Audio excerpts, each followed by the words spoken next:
vi begynder nu. Velkommen til Legeministeriet. Jeg hedder Lotte Rod, og jeg er medlem af Folketinget. I den her podcast skal vi snakke om det, der er det allervigtigste for børn, nemlig legen. Vi er en generation af forældre, som bruger utrolig meget tid sammen med vores børn. Vi gør os umage, vi læser alt muligt. Men i den her podcast, der skal du møde mennesker, som ved noget om leg, og som kan inspirere dig og udfordre dig. Skal vi lege? Da jeg gik i 4. klasse, kom jeg med i læsekufferten, som var en bogklub på Aabenraa Bibliotek, hvor vi mødtes hver torsdag og diskuterede med hinanden. Vi sov på biblioteket, vi gik rundt nede i de der mørke gange nede i kælderen. Vi mødte nogle af landets fedeste børnebogsforfattere. Og så var der også et sted, hvor vi kom til at stå på tær, fordi Susanna, vores virkelig skønne børnebibliotekar, hun fik os jo til nærmest at læse en bog om ugen. Og det der med at blive mødt af nogle voksne, som vil en og tror på en, og som har høje forventninger til en, det er virkelig fedt, men det er jo også virkelig vigtigt for børn. Og det er noget af det, vi skal snakke om i dag, hvor jeg har besøg af dig, Marco Damgaard. Du er leder af Tingbjerg Skole og Fritid. Du er far til 4. Og Marco, prøv lige at starte med at fortælle, hvem fik dig til at stå på tær, da du var barn? Ja, det er et godt spørgsmål. Jeg synes faktisk, der var flere, der gjorde. Jeg har i hvert fald nogle rigtig gode minder om at være med i foreningslivet og spille fodbold. Jeg var sådan en typisk fodbolddreng, og der var nogle fodboldtrænere, som havde forventninger til mig, men der var jo også de andre holdkammerater, som havde nogle forventninger. Vi havde nogle forventninger til hinanden. Så noget af det har jeg lært at stå på tær af. Så havde jeg nogle forældre, der havde forventninger til mig. Det er der ingen tvivl om. Og så havde jeg lærere og pædagoger omkring mig, som egentlig også havde nogle forventninger. Og jeg er egentlig både som barn blevet mødt af, synes jeg, når jeg kigger på det i mit eget retroperspektiv, mødt af negative forventninger. Altså forventninger om, at nu vil jeg nok være ham, der snakkede lidt for meget i undervisningen igen, eller nu vil jeg nok være ham, der fyldte meget og sådan noget. Fordi det gjorde jeg i min egen skoletid, men jeg havde også lærere, som havde forventninger til mig om, at jeg tog noget lederskab i nogle af de sociale kontekster, der var, og så noget i mig, som har betydet noget for mig, og som jo også har sået nogle frø til, at jeg måske den dag i dag er blevet leder og så videre. Så på den måde synes jeg, at forventninger virkelig betyder noget. Kan du huske sådan en gang, hvor der virkelig var noget, som var svært? Ja, altså jeg tror noget af det, som jeg sådan bedst kan huske, det er, at jeg har som barn spillet en masse teater faktisk. Og jeg havde en matematiklærer, Jørgen. Og Jørgen og jeg, vi havde et hadsk-kærlighedsforhold, og det kan jeg godt sige den dag i dag. Fordi at i matematik, der var forventningerne ikke så høje. Jeg var heller ikke særlig god til at efterleve de forventninger, der var til det. Men når vi så havde teater og musical, det havde vi i min klasse en gang om året, for han var meget musikalsk, den her lærer. Han i bagklogskabens lys, hold op, hvor lagde han meget energi i det. Men så havde han store forventninger til mig. For jeg kunne godt lide at være på scenen, og jeg kunne godt lide at stå forrest på scenen. Så der var nogle forventninger til mig, hvor jeg selv, når jeg synes, det var svært at synge, eller stå forrest, eller have en hovedrolle, så var der nogle positive forventninger til mig, som gjorde, at jeg turde, og jeg klarede det, og har fået nogle sindssygt gode oplevelser med det. Det kan jeg godt genkende, fordi jeg var en, der havde det ret nemt i skolen, men så havde jeg sådan en lærer, der synes, jeg skulle spille fløjte, fordi vi havde et fløjtenkvintet. Jeg var gået på tysk skole, yes. Og det der fløjtenkvintet skulle rundt og optræde til alt, hvad der skete i det tyske mindretal. Ja. Og det var virkelig noget, altså fordi så musikalsk er jeg altså heller ikke. Og det tror jeg simpelthen, der var nogle lærere, der så. Ja. Lotte, hun har altså også brug for at gøre noget, der er virkelig svært. Ja, og ikke bare være god til det hele af det faglige, men simpelthen også udfordre dig. Ja, men det er jo det, jeg synes, det kan, og jeg synes også, altså, det er også derfor, jeg tror, at vi bliver mødt af forventninger i alt, hvad vi laver. Og jeg tror, som mennesker, men især som børn, der har vi jo en tendens til at pejle efter de forventninger og sige, hvad forventes der af mig, og hvad forventer den store gruppe af mig, og så indfri det. Ikke? Det kunne også være at være klassens klovn. Hvis man har en oplevelse af, om det er det, alle de andre sidder og forventer af mig, så må jeg hellere lave noget sjovt igen. Så forventninger fylder meget, tror jeg. Ja, så er du jo blevet skoleleder i Tingbjerg.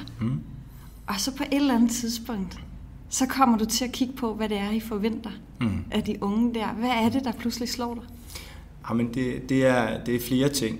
Man kan sige, for mig bliver det tydeligt på et tidspunkt. Jeg starter meget forholdsvis ung. Jeg er 28 år, da jeg starter som viceskoleleder, som er mere end 10 år siden nu.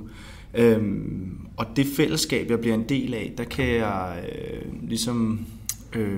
opleve en retorik og en stemning af, at det her det er Tingbjerg. Der er ikke så meget, der kan lade sig gøre. Det her det er også udsatte børn og udsatte familier. Det kan heller ikke blive til så meget. Altså, vi må tage det, som det kommer, og vi må tage det for, hvad det er. Jeg kan høre lærere og pædagoger jo også på tidspunkter, da det var værst, sige, når der kommer en ny idé, den idé, det kan ikke lade sig gøre her. Og så en anden retorik og en anden stemning, som er vigtig i det er egentlig også, at børnene og de unge selv, forældrene, også professionelle, jo kører sådan en, at det er hele omverdenens skyld. Altså det er politikerne, jer herinde på Christiansborg, dem på Københavns Rådhus, det er medierne, det er nogle af de velhavende borgere lige over på den anden side af Frederikssundsvej over i Brønshøj.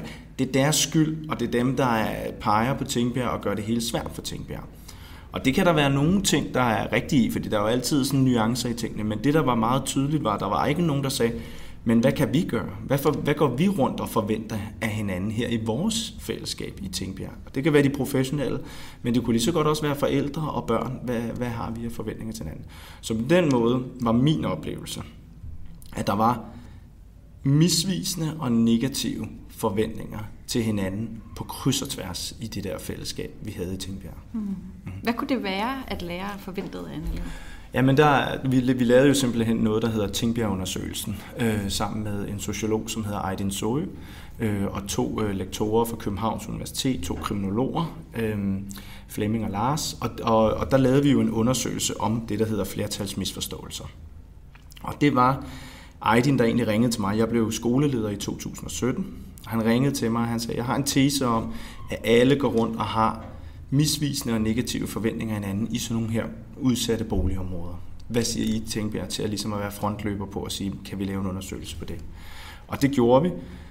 Og uden at gøre det alt for langt, så bare lige helt kort, så stillede vi spørgsmål til alle de unge fra 7. til og med 9. klasse. Og vi stillede først spørgsmålene individuelt og anonymt til dem om, er du glad for at gå i skole? Vi stillede også spørgsmål som, har du drømme for din fremtid og for din ungdomsuddannelse? Men vi stillede også sådan noget risikoadfærd. Har du prøvet at begå kriminalitet? Har du lavet hærværk? Kender du nogen, der er med i en bande? Har du selv været med i en bande? Sådan nogle ting. Da de havde svaret alle sammen for sig selv og anonymt, så spurgte vi alle de samme unge igen, men den her gang om, hvor mange af de andre i udskolingen, altså 7. og 9. klasse, tror du er glad for at gå i skole? Hvor mange af de andre tror du har drømme og for deres fremtid og deres uddannelse og arbejde og sådan noget? Og så også risikoadfærden. Så stillede vi det samme spørgsmål til 130 professionelle omkring de her børn. Pædagoger, lærere, SSP, socialforvaltning, også i ledelsen. Hvor mange vi troede i udskolingen, der var kriminelle for eksempel. Og til sidst spurgte vi alle forældrene.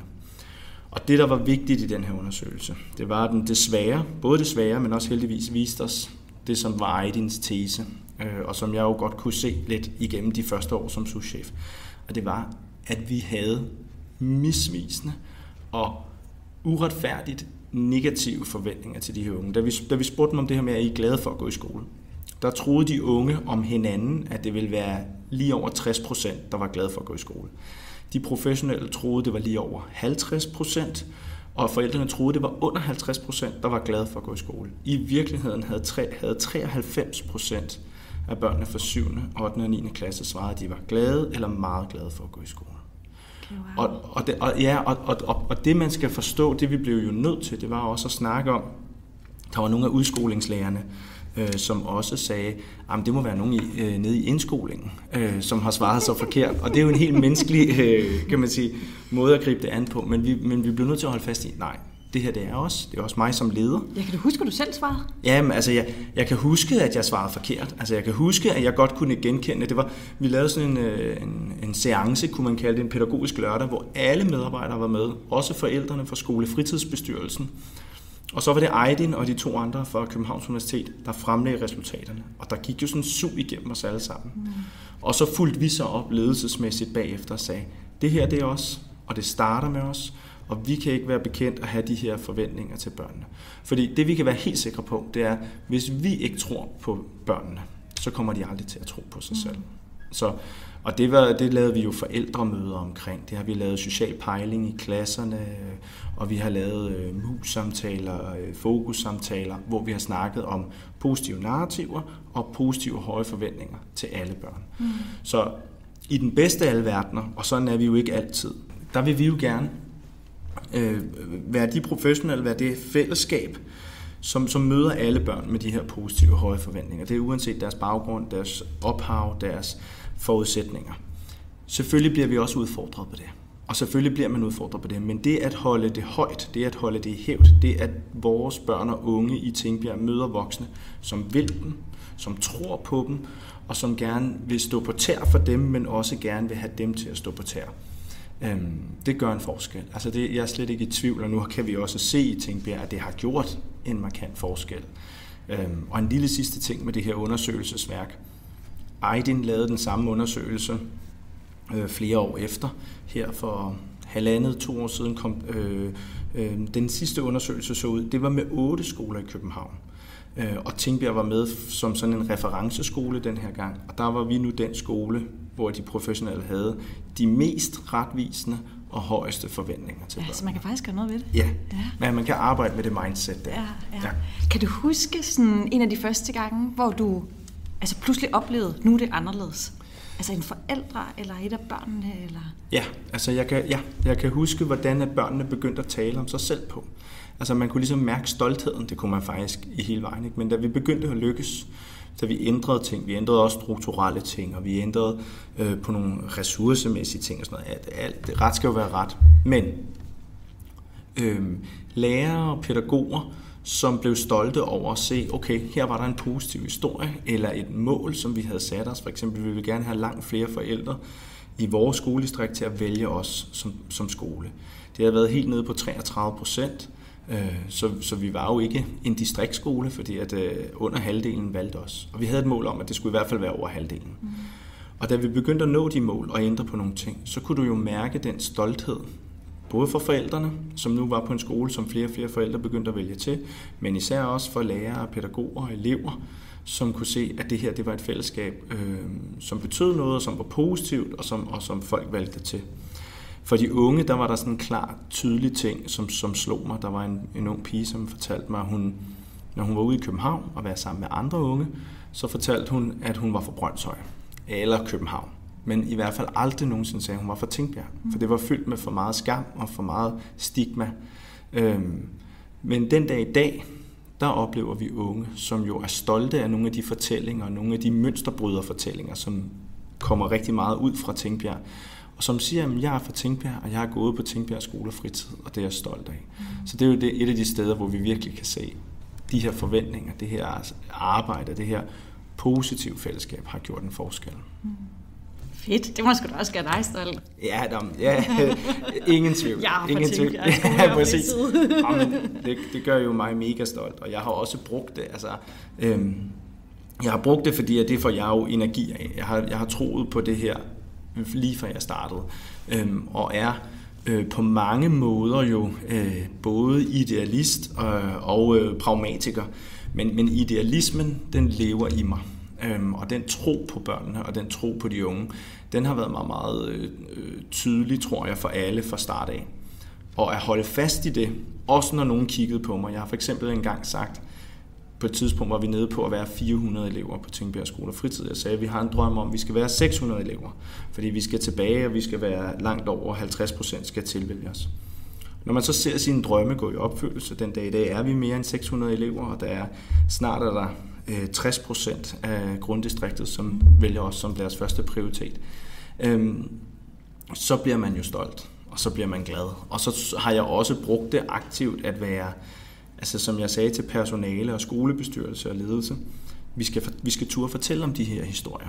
For man kan også godt opleve, tror jeg, i verden generelt, men især i skoleverdenen, sådan lidt en jantelov, eller sådan lidt en pas nu på med at fortælle om alt det, der virker, ikke? Men det var en del af strategien at sige, okay, men der er rigtig mange, der faktisk er interesseret i sådan en skole og sådan en bydel som Tingbjerg. Lad os bruge det, og lad os bruge, når vi så når noget, når vi laver noget godt, og det gjorde vi før, men det gør vi jo i stigende grad nu. Så lad os turde fortælle om det, fortælle hinanden om det, rose hinanden, anerkende hinanden, men også fortælle om verden om det. Ikke? Og jeg tænker, en ting er jo det, I gør inde i skolen, men du har vel også forventninger til fritiden? Det har været en helt bærende del af det. Man kan sige, Københavns Kommune valgte for faktisk mange år siden at investere så meget i vores fællesskab og i Tingbjerg som bydel, at man gjorde det, at man sagde, hvis du går på Tingbjerg skole, så er KKFO, som jo er fritidshjem, SFO kalder man det i nogle kommuner, det er gratis. Så der er ikke nogen forældrebetaling. Og det samme er der i fritidsklubben. Så hvor du i andre klubber og i KKFO'er i København har en eller anden forældrebetaling, der valgte man at sige, at vi vil hellere, selvom mange af forældrene ville måske kunne søge noget støtte på grund af indkomst, og der var måske også nogle familier med sager i socialforvaltningen, som ville kunne søge noget støtte. Men man lavede den her model med, at vi skal have alle med i fritidsområdet. Og det var sådan en politisk ressourceting. Det vi prøvede at sige, det var, at vi hedder Tingbjerg Skole og Fritid. Vi er lærere og pædagoger. Vi har med hele barnets hverdag at gøre. Det er meget, meget vigtigt for os, at alle de ressourcer, barnet har, kommer i spil, og også de ressourcer, der ligger i fællesskaberne, kommer i spil.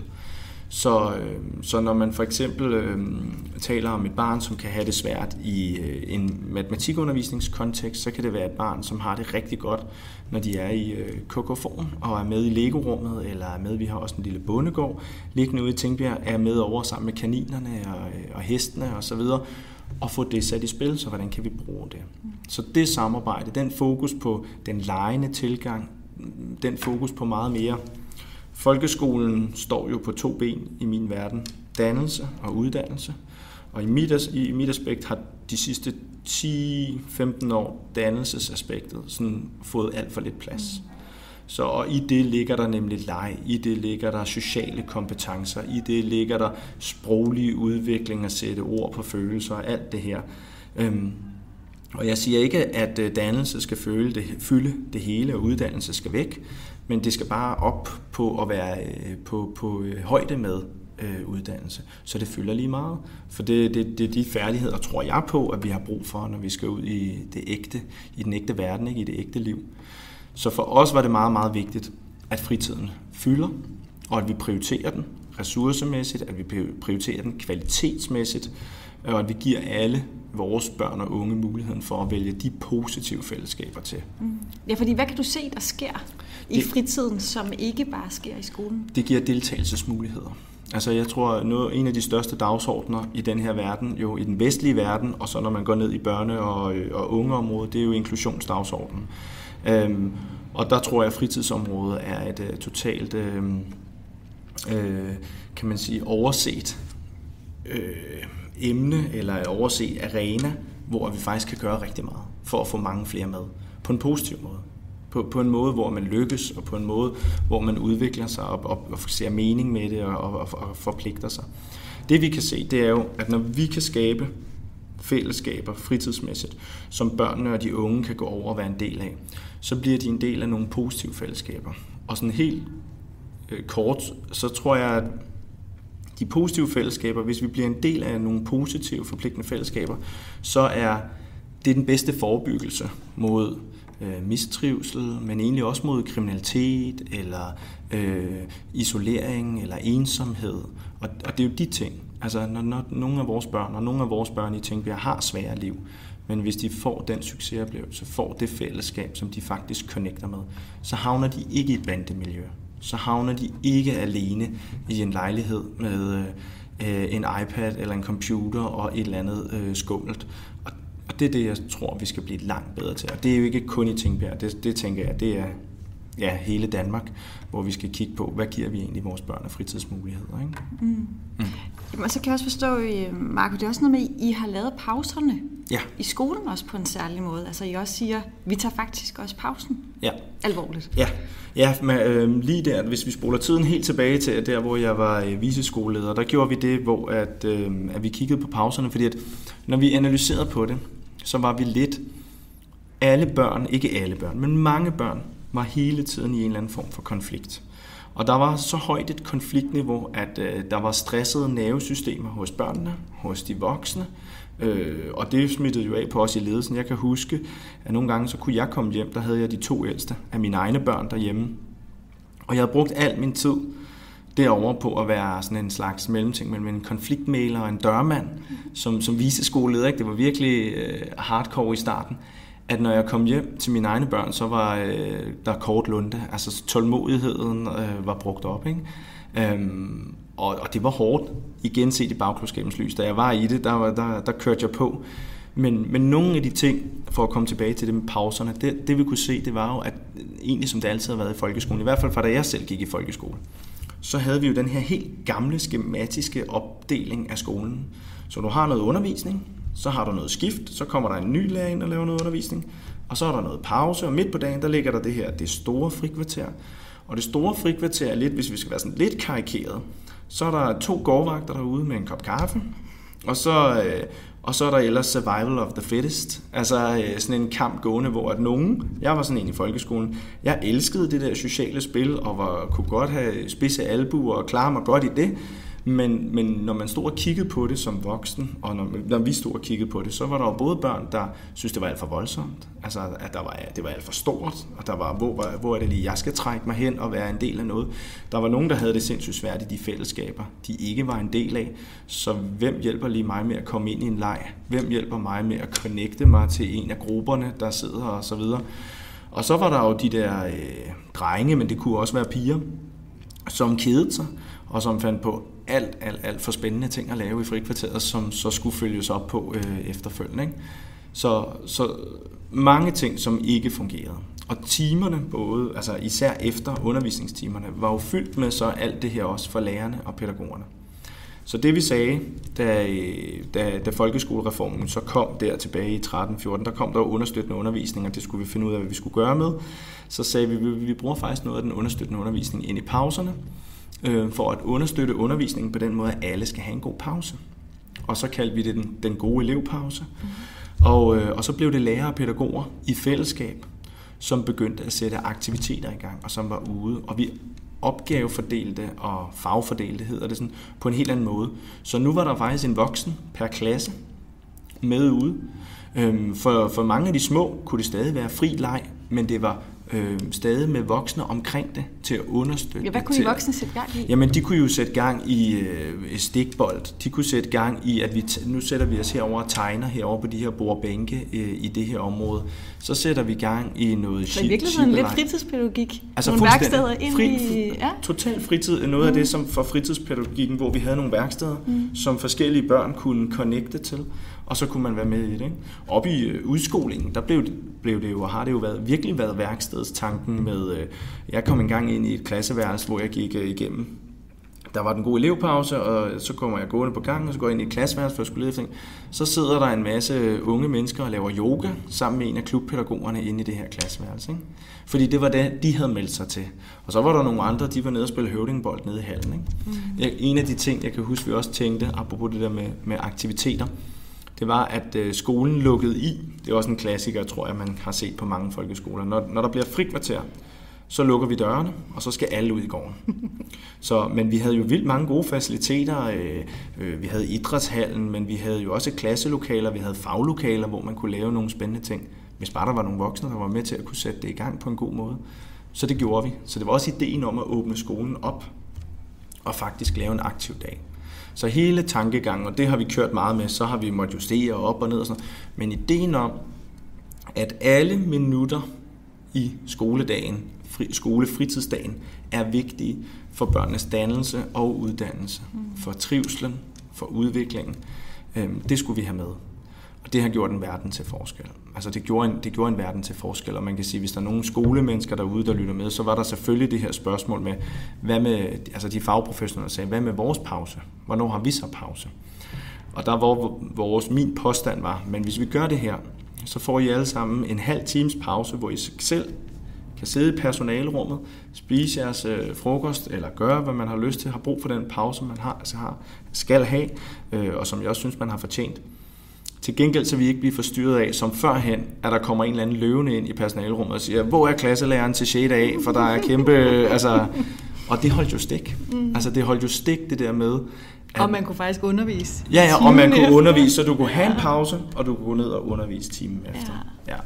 Så jeg tror, så det og nemlig helt rigtigt, tænke pædagogerne, tænke fritidspædagogikken og tænke leg, og tænke den legende tilgang til tingene ind i det. Men det er jo egentlig sjovt, fordi vi startede med det her med at snakke om forventninger, men der er jo også noget i det her rum, som er det præstationsfrie rum. Ja. Altså, og behovet for ikke at skulle præstere hele tiden. Ja, jeg er meget enig. Der er jo, vi ser det her med, at børn, og egentlig også os voksne, jo skal præstere hele tiden. Og den her perfekthedskultur, men egentlig også, tror jeg, når jeg kommer til at tænke over det, jeg hørte et oplæg i dag, omkring vurderinger. Altså, at vi har lavet en kultur i den her verden, hvor vi mere og mere skal vurdere børnene. Så skal de sprogvurderes, så skal de trivsel vurderes, så skal de fagligt vurderes, og så er der alt den vurdering, der bare hele tiden er, som læreren så fortæller forældrene til skolehjemsamtalen, dit barn er sådan og sådan, dit barn gør sådan og sådan osv. Så der er vurderinger. Og hvor er det rum, hvor man kan få lov til at lege, hvor man kunne få lov til at gøre sig erfaringer. Og at barnet kan gøre sig nogle erfaringer i et fællesskab, og få lov til at være i det. Og det, kan man sige, det synes jeg jo er noget af det, hvor at skoleverdenen kan lære både lidt af daginstitutionsverdenen, men egentlig også af fritidsdelen. Ikke? Tag nogle af de elementer. Vi har sådan en næste skoleår, vil vi gerne prøve at lave meget mere børnehaveklasse i hele indskolingen. Ja, fedt. Ja. Så ideen om at have børnehaveklasse, men egentlig have det i et længere stræk. Sådan, så du har en mere legende tilgang, og du har færre voksne. Du skal ikke have alle de her mange voksne i løbet af en skoledag. Du skal have få voksne omkring dig, som du har stærke relationer til, og som kender dig, og kender fællesskabets dynamikker, ligesom man kender det fra den velfungerende stue i vuggestuen eller i børnehaven. Og så skal vi jo selvfølgelig have nogle faglige input ind i det, det er helt klart. Men det tror jeg også vil have meget, meget bedre forudsætninger for at kunne lære på forskellige måder og få det med ind over, end det her sådan noget meget skolemæssige, gamle, skematiske opdeling. Tjek ind i engelsk, tjek ud af engelsk, tjek ind i matematik og så fremdeles. Ikke? Og i værste tilfælde, så kan du jo have 6-7 forskellige lærere i løbet af en skoleuge allerede i 1. klasse. Ikke? Ja. Hvad bliver det sværeste ved at lave det om? Jeg tror, at hele den måde, vi har tænkt skole på, ligger så fast forankret i os. Både også i lærerverdenen, jeg er selv læreruddannet og har arbejdet med skole hele mit voksenliv. Så det er den ene del, men jeg tror også, fordi vi alle sammen selv har været en del af den skole, vi har selv gået i den, har børn i den også, og så videre, så bliver det jo virkelig at prøve at tænke rammerne og kasserne helt anderledes. Ikke? Og det skal vi gøre i fællesskab, og det skal vi jo have forældrene med på også, og eleverne også. Vi skal også have nogle forældre, hvis man må sige noget til dem, som ikke så kommer og siger, der manglede altså 30 minutters billedkunst på skemaet, eller et eller andet i den dur. Altså, jeg tror, vi skal kunne se det i et lidt større, lidt bredere perspektiv, især i indskolingen. Jeg er med på, at vi skal, når vi kommer op mod afslutningen af grundskoleforløbet, op mod 7., 8. og 9. klasse, så skal vi kunne dygtiggøre os ned i nogle fag og gøre nogle ting. Men jeg tror, vi skal lave en skole, som er meget mere børnevenlig og meget mere helhedsorienteret, når børnene starter. Alt for mange børn får en dårlig start på deres skoleliv, fordi det er så stor en forandring, tror jeg, for det, man har oplevet i daginstitutionen. Ikke? Ja, man skal pludselig sidde meget mere stille. Ja, præcis. Ja. Så jeg tror, at det skal vi være med på, og det kommer til at tage tid, ikke? Fordi vi alle sammen har de der apropos forventninger til, hvad skole er. Ja, hvad er de gode forventninger at have som forældre? Jeg tror egentlig, men det tror jeg så også mange forældre har, men de gode forventninger er jo, at man har tillid, synes jeg, til det fællesskab, som er omkring ens barn, og man melder sig ind i det fællesskab. Så tror jeg, at mange forældre har forventninger til, at ens barn er tryg og trives. Jeg tror faktisk, at for langt de fleste forældre, det er det i hvert fald også for mig selv som forældre, er det vigtigste. Jeg vil rigtig gerne have at mine børn lærer noget, at de fagligt er med. Men det allervigtigste for mig, det er, at de føler sig som en del af et fællesskab, hvor de finder lykke og glæde, og at de trives og trygge i det. Ikke? Og det tror jeg, at mange forældre har en forventning om. Så hvis vi tør gå ind og italesætte det, så håber jeg lidt, og det er sådan måske et håb til forældrene, det er det der med at turde også, at det også må godt være svært at gå i skole. Det må ikke være for svært. Det skal, altså, som grundregel skal et barn altid have lyst til at komme i skole igen i morgen. Vi skal lave sådan en skole, som man har lyst til at komme igen i morgen. Men vi skal også have en skole, hvor et barn også kommer til at opleve en konflikt, altså være i en konflikt, prøve at løse en konflikt, få hjælp til at løse en konflikt, reflektere over det, håndtere det. Der oplever jeg som forældre, både hvor svært det kan være selv, men jeg oplever som professionel rigtig mange forældre, lidt for hurtigt tage alt det væk fra børnene. Altså mit barn skal ikke være i konflikt. Mit barn skal ikke derude, hvor det bliver rigtig svært, og hvor barnet bliver ked af det, eller der er en anden, der kommer til at gøre noget dumt. Vi plejer at gå ud til forældremøderne, og så siger vi på alle årgangene, inden de går ud i klasserne, så er der en leder med ude, så siger vi, her hos os, der er det at være i konflikt også en del af pensum.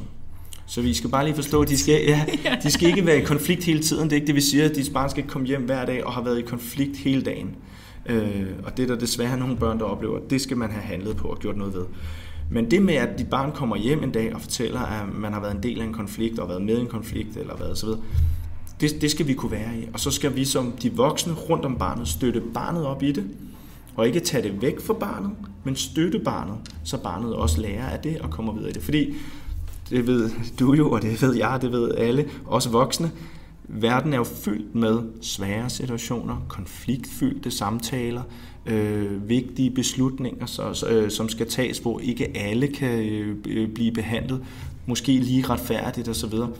Hvis vi ikke har prøvet det, den dannelsesmæssige del i det, så bliver det for svært at være i for os. Jeg tror, der er sådan det er min egen lille tese.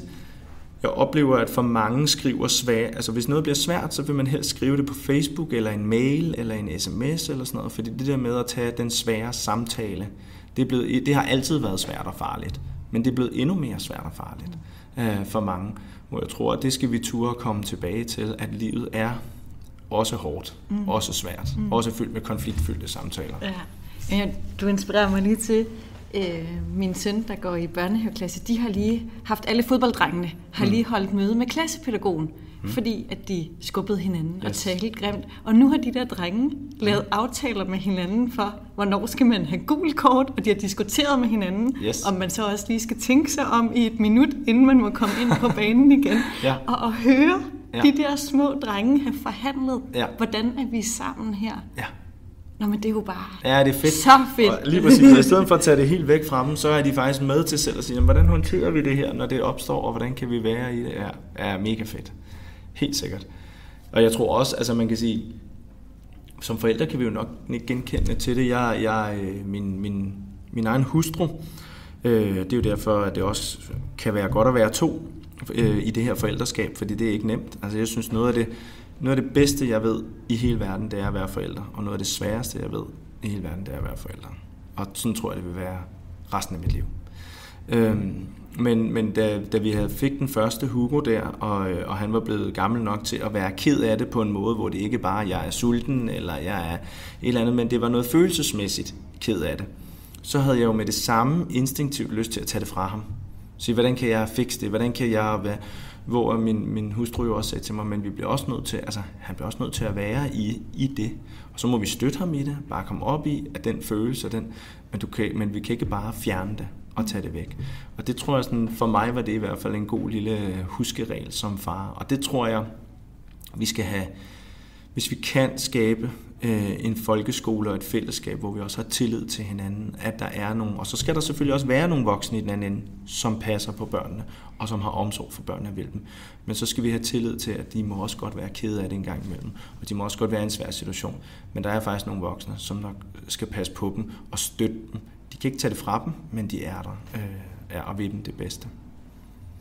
Så hvis forældre skal øve sig på én ting her til sidst, Marco, hvad synes du så, det skulle være? Jamen, så tror jeg måske, at det er lidt af det her, som vi var inde på, den her kombination. Altså først vil jeg bare lige sige, hatten af til alle forældre. Det tror jeg faktisk lidt. Jeg kan selv være en af dem, som måske kommer lidt for meget til, fordi jeg har den der meget tydelige skolelederkasket at sige, jamen forældrene, hvis de gjorde sådan, og hvis de er så videre, ikke? Og noget af det mener jeg, altså ellers vil jeg ikke sige det, men jeg vil starte med at sige hatten af for alle forældre, fordi at, som jeg sagde før, det er det sværeste job i hele verden, det er at være forældre. Og jeg tror alle sammen, vi tænker på, at vi vil gerne gøre det så godt som overhovedet muligt. Og alle de forældre, jeg har mødt igennem tiden, vil som udgangspunkt deres børn det bedste og har de bedste intentioner. Jeg tror samtidig, vi skal ture og have tillid til, at andre også vil det samme, og lytte og gå ind i det, at være i, at det kan være svært for vores barn, og at livet gør nas, hvis man skal sige det sådan lidt poppet, men at det ikke bare er nemt. At kunne ture være det. Det vil være et råd til alle forældre. Og så, hvad tænker du på, at man ikke bliver sure på andre forældre, og de ikke har opdraget deres børn ordentligt, eller nu gjorde han også det mod mit barn? Ja, jeg synes det. Så hvad gør man? Hvis man er så synes jeg, at man skal prøve at forstå det fællesskab, det forpligtende fællesskab, der er. Der er jo mange klassikere i det der. Altså det, jeg ser sådan helt konkret for nogle forældre, det er sigende det her med, jamen mit barn har været i en konflikt. Hvad har I tænkt jer at gøre ved det? Hvor og det kan godt være, at det her det er bare retorik, men jeg tror vitterligt på det også værdimæssigt, hvor at forældrene skal jo spørge, hvad gør vi ved det sammen, og ikke hvad gør I ved det? Fordi at i det sekund, at børn og forældre går ind i en folkeskole, så går de ind i et forpligtende fællesskab. Folkeskolen er ikke bygningen, det er ikke lederen, det er ikke lærerne. Folkeskolen er det forpligtende fællesskab, der udgøres af elever, forældre, medarbejdere og ledelse. Og derfor har vi alle sammen en part i det, når det går galt, men også når det går godt. Når det går godt, så fejrer vi det som regel sammen og siger, se hvor fedt det er. Og når det går galt, så ender vi som regel med at sidde og pege på hinanden på kryds og tværs. Og jeg har da selv været med til som leder, eller haft medarbejdere, som har peget på forældrene, hvor at det ikke er okay. Men jeg har også oplevet forældre bare sidde og pege på medarbejderne, eller endnu værre, det kan jeg næsten ikke have, men det sker, sidde og pege på andre folks børn og sige, det er deres skyld. Det er dem, der larmer, det er dem, der de opdrager ikke deres barn ordentligt, eller bare det barn er for specielt, det barn kan ikke være her, det barn er ikke okay. Og det synes jeg, man skal passe på med. Jeg synes, at virkelig man skal passe på med at udpege andre folks børn, og på den måde tale om dem. Fordi alle børn vil gerne være med i fællesskab, uanset hvad. Og der er helt sikkert situationer, som ikke er okay, og som ikke er gode for hverken det barn eller klassen. Men hvordan kan vi så som forældre gå ind i det og sige, hvad kan jeg som forældre og mit barn være med til i det her fællesskab? Hvad kan vi bidrage med? Ikke? Der er det er et gammelt præsident-citat med, det er i forhold til, don't talk about what you can do, what your country can do for you, but what you can do for your country. Og der hører man bare, det er helt normalt, at du til forældremøder hører, hvad gør skolen for mit barn? Og det er også et okay spørgsmål, det synes jeg faktisk, men hver forælder skal samtidig stille det spørgsmål, og hvad kan mit barn og jeg gøre for fællesskabet, for klassen, for skolen? Så det skal man huske at have med ind i det. Så hvis du var legeminister, hvad ville du så gøre? Hvis jeg var legeminister, så ville jeg tage meget mere leg med ind i hele skoledelen, og jeg tror, jeg vil tænke faktisk nogle af de ting, jeg har været inde på. Jeg kunne godt drømme om at få lov til at lave skolen lidt om, altså fundamentalt om, og bryde nogle vægge ned, ikke bare fysiske vægge, men også inde i vores tankesæt omkring, hvad skole skal være. Især for de mindste børn, synes jeg, at vi skal lave en meget mere legende og fri og helhedsorienteret fritidsliv. Så med færre fag og færre voksne og mere plads til leg og fordybelse og trivsel. Og så hørte jeg dig sige, at alle skal gå i SFO og klub, og det skal være gratis. Ja, det hørte du mig. Ja, men helt seriøst, altså jeg tror, at den investering, for lige at tage det, jamen ingen tvivl. Altså hvis vi vil investere i vores fremtid og i vores samfund, så ligger der her en guldgruppe. Og især i den her skærmtid, og i den her tid med stigende ensomhed, hvis vi investerer i nogle virkelig gode, et godt fritidsliv, og et fritidsliv, hvor alle kan være med, uanset indkomst, så tror jeg, vi kan komme langt. Så ja. Det prøver vi at gøre noget ved. Fedt. Tak for snakken. Selv tak.